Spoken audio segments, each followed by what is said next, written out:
जी हाँ नाज़रीन, drama serial Chaalbaaz की नेक्स्ट आने वाली एपिसोड में आप देखेंगे कि उधर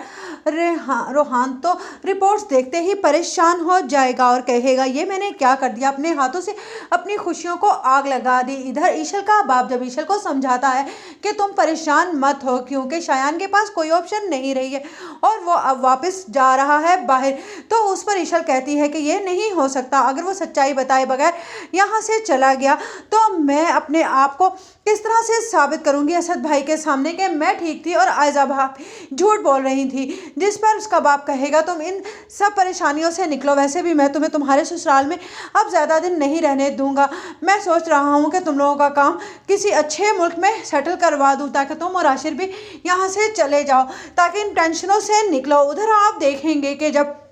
अनाया को इस तरह से स्ट्रगल करता हुआ देखेगी इनाया की माँ, तो उसे बहुत ज़्यादा दुख होगा और वो कहेगी कि आयजा की एक गलती ने इनाया को कहाँ से कहाँ लाकर खड़ा कर दिया। मेरी छोटी बेटी बहुत ज़्यादा परेशानी में अपनी ज़िंदगी गुजार रही है। इधर रोहान भी आकर चची से माफ़ी मांगेगा और कहेगा कि आप इनाया को समझाइएगा, वो मुझे माफ़ कर दे। जिस पर वो कहती है मैं तो हरगिज़ ऐसा नहीं कर सकती, वो किसी की नहीं सुनती और उसने जॉब स्टार्ट कर दी है इस बच्चे को पालने के लिए। जिस पर रोहान कहता है मैं कितना बदनसीब बाप हूँ कि अपने ही बच्चे को गोद में भी नहीं ले सकूंगा क्योंकि मैंने प्रॉमिस किया है इनाया से। उधर आप देखेंगे कि असद पर आखिरकार हकीकत खोलने वाली कोई और नहीं आयजा की अपनी माँ होगी और जब वो दिलबर्दाश्ता होकर निकलेगी और कहेगी आयजा अब और तुम्हें मैं दूसरों की जिंदगियां बर्बाद नहीं करने दूंगी, क्योंकि जब उसे ये पता चलेगा कि ईशल को घर से निकाल रहा है असद और वो भी जलील करके, तो उस पर वो वहां पहुंचकर सबसे पहले आयजा का गिरेबान पकड़ेगी और कहेगी कि तुमने ये अच्छा नहीं किया,